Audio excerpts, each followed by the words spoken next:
সে গেছে কোণে খুঁজতে। কোথায়?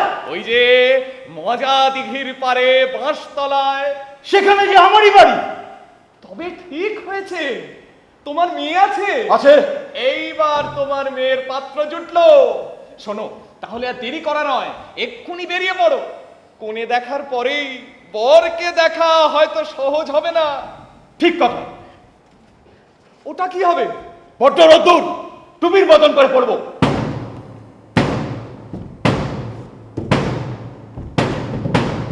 দাদা মশাই, ওদের দুজনের বিয়ে হলো কিনা বললে না তো কিছু।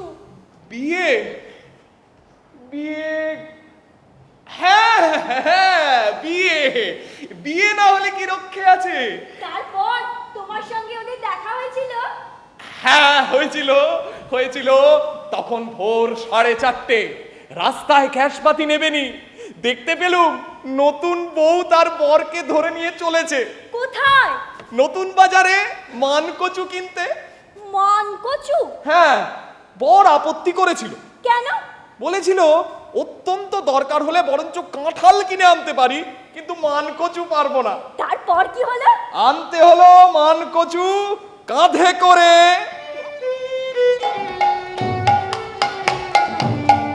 মান কচু কচু মান কচু মান কচু মান কচু কচু মান কচু মান কচু মান আছে কচু নেই, কচু আছে মান নেই। মান কচু কচু মান কচু মান কচু। হানি হানি মুন মুন হানি মুন হানি মুন। হানি আছে মুন নেই, মুন আছে হানি নেই। হানি হানি মুন মুন হানি মুন হানি মুন। হানি আছে মুন নেই, মুন আছে হানি নেই। মান হানি কচু মুন, কচু হানি মুন মুন। মান হানি কচু মুন, কচু হানি মুন মুন। মান কচু কচু মান কচু মান কচু। এই যে আজকাল আমাকে নিয়ে যা তা বলছো তুমি। অসম্ভব গল্পেরই যে ফরমাস। হোক না অসম্ভব, তারও তো একটা বাঁধুনি থাকা চাই। এলোমেলো অসম্ভব তো যে কেউ বলতে পারে। আচ্ছা বেশ, তাহলে তোমার অসম্ভবের একটা নমুনা শোনাও। শুনবে? শোনো, স্মৃতিরত্ন মশাই মোহনবাগানের গোলকিপারি করে ক্যালকাটা ক্লাবের কাছে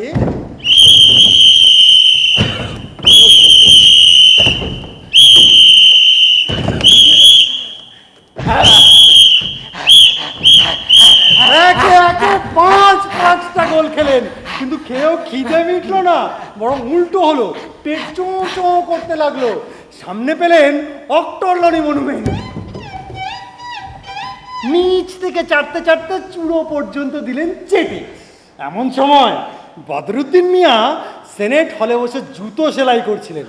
এই দেখে তিনি হা হা করে এলেন ছুটে। আপনি এত বড় একজন শাস্ত্রজ্ঞ পণ্ডিত হয়ে এই মনুমেন্টটাকে চেটে দিলেন, এটো করে দিলেন। তোবা তোবা তোবা তোবা। স্মৃতিরত্ন মশাইয়ের হঠাৎ চৈতন্য হলো, মুখটা অশুদ্ধ হয়েছে। গেলেন মিউজিয়ামের দারোয়ানের কাছে। মানে কি তুমিও ব্রাহ্মণ আমিও ব্রাহ্মণ, একটা অনুরোধ রাখতে হবে। তোমা ভূপতে ভুসি ভুবলে আজ আমার মুখ অসুস্থ, আমি মনুমেন্ট চেটেছি। তাহলে এক্ষুনি খুলুন ওয়েস্টার্ন ডিকশনারি, দেখুন বিধান কি। তাহলে তো সেই ভাটপাড়ায় যেতে হয়, সে পরে হবে। আপাতত তোমার হাতের ওই পেটে বাঁধানো ডান্ডাখানা আমায় দাও। কেন?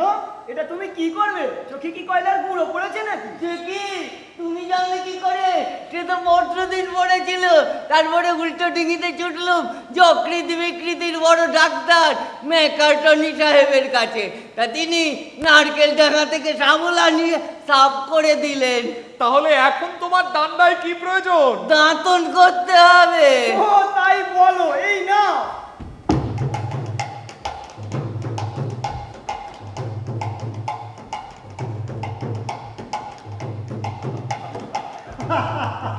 শুনলে তো অসম্ভবের নমুনা। আর সেদিন তুমি পুপে দিদিকে যাচ্ছে তাই কতগুলো কথা বলছিল। পুপে দিদি নিতান্ত ছেলে মানুষ, তাই হাঁ করে সব শুনছিল।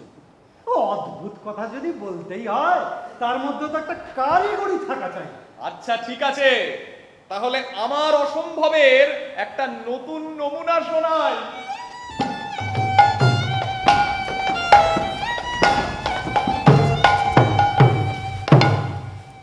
হলে বলতুম তাস মানিয়াতে তাস খেলার নেমন্তন্ন ছিল, যাকে বলে দেখা বিনতি। সেখানে বাড়ির কর্তা ছিলেন কোজমা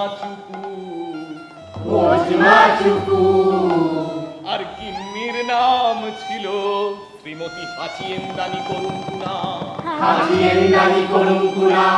তাদের বড় মেয়ের নাম পামকুনি দেবী।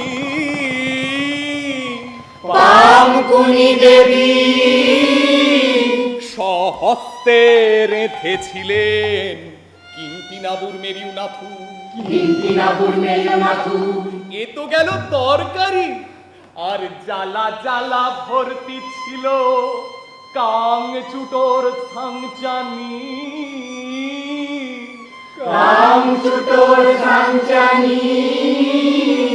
এই সঙ্গে মিষ্টান্ন ছিল ইকটিকুটির ভিক্টিমাই।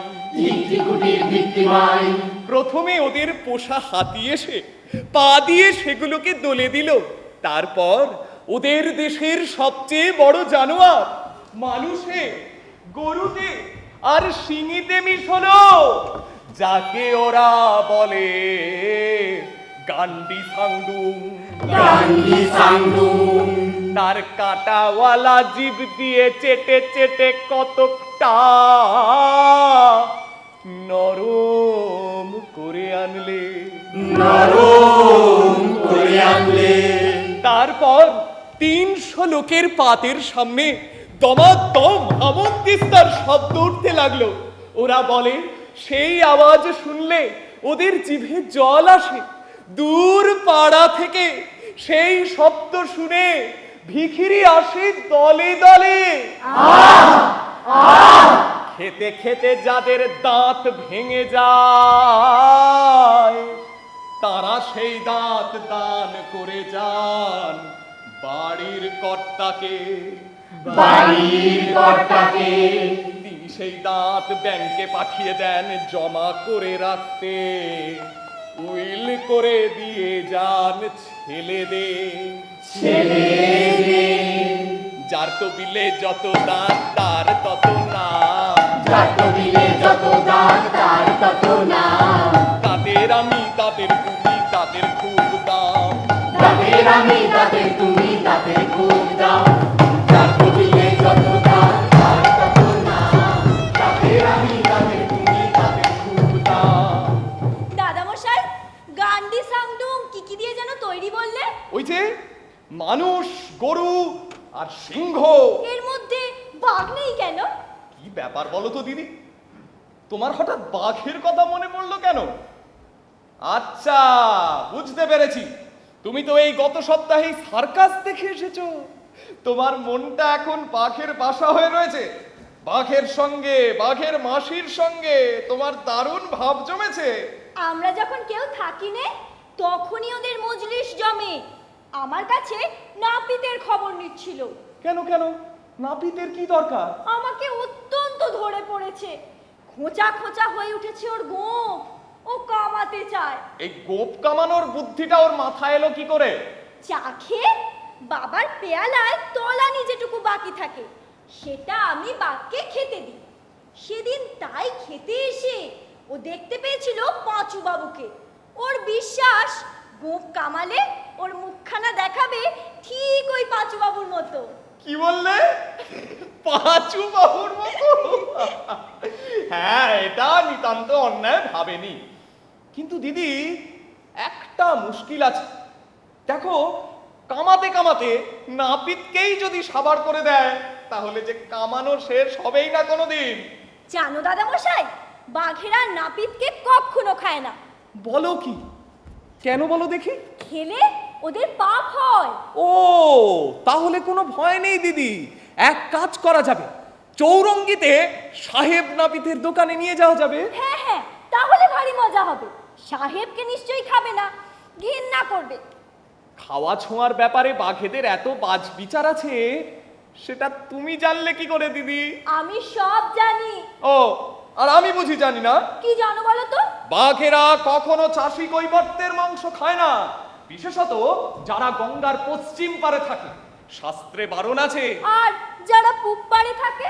তারা যদি জেলে কৈবর্ত হয় তবে সেটা অতি পবিত্র মাংস। সেটা খাবার নিয়ম বাঁ থাবা দিয়ে ছিঁড়ে ছিঁড়ে। বাঁ থাবা কেন? ওইটাই শুদ্ধ রীতি। ডান থাবাকে বাঘ পণ্ডিতেরা নোংরা বলে। জানো দিদি, বাঘেরা নাপতিনীদের ভারী ঘেন্না করে। কেন? ওরা যে মেয়েদের পায়ে আলতা লাগায়। তা লাগালেই বা? সাধু বাঘেরা বলে আলতাটা হলো রক্তের ভান। ওটা আঁচড়ে কামড়ে ছিঁড়ে চিবিয়ে বের করা রক্ত নয়, ওটা মিথ্যাচার। এই ধরনের কপটাচরণকে ওরা ভারী নিন্দে করে। জানো, একবার একটা বাঘ ঢুকেছিল এক পাগড়িওয়ালার ঘরে। সেখানে ম্যাজেন্ডা গোলা ছিল গামলায়। বাঘটা তাই দেখে বিষম খুশি হয়ে রক্ত ভেবে মুখ ডুবলে তার মধ্যে। তারপর? সে একেবারে পাকা রং। ব্যাস, বাঘের দুই গাল, দাড়ি, গোঁফ সব একেবারে টকটকে লাল হয়ে উঠল।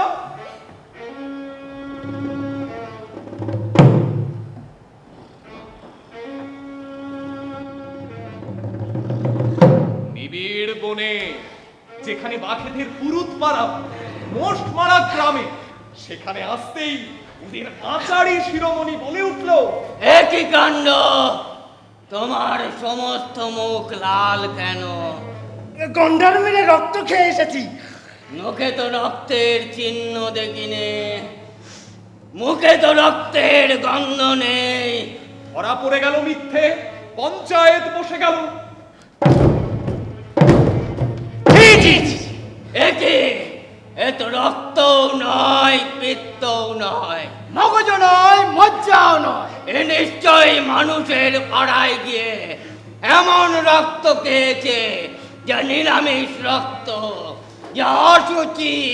প্রায়শ্চিত্ত করা চাই। প্রায়শ্চিত্ত চাই, প্রায়শ্চিত্ত চাই, প্রায়শ্চিত্ত চাই।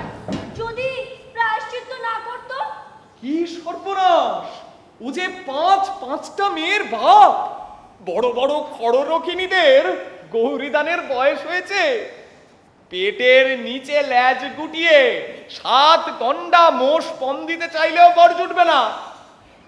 তবে এর চেয়েও ভয়ঙ্কর শাস্তি আছে। কি রকম?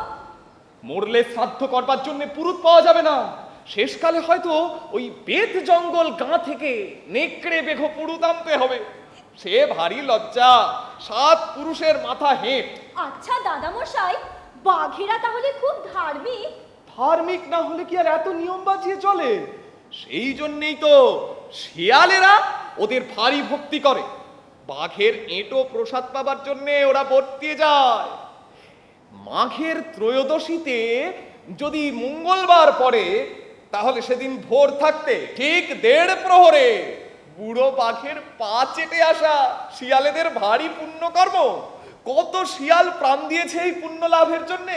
দাদামশাই, বাঘেরা এতই যদি ধার্মিক হবে তাহলে জি ভর্তি করে কাঁচা মাংস খায় কি করে? এই দেখো, সে কি যে সে মাংস, সে যে মন্ত্র পড়ে শোধন করা।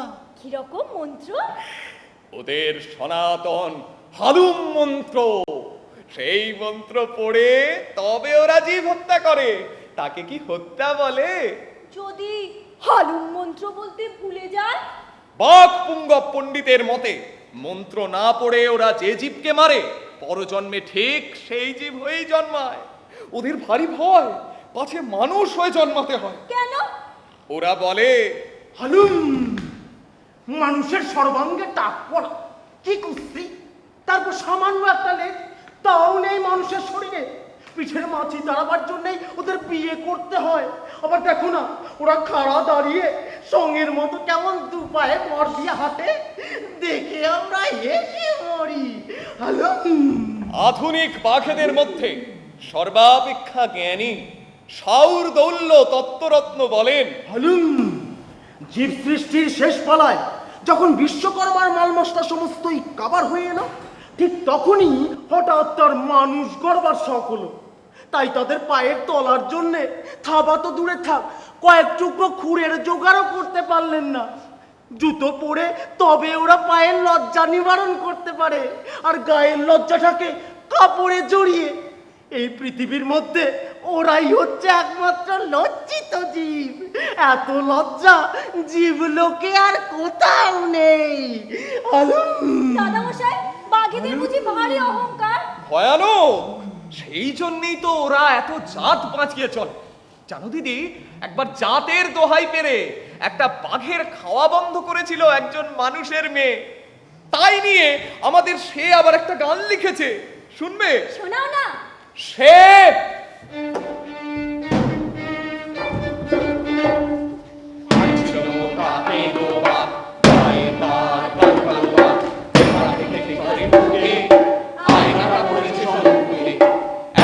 পালালো বেহারা, বাঘটাকে আপন চেহারা, দেহ কেন ভরা কালো দাগে, সালে বুধু খান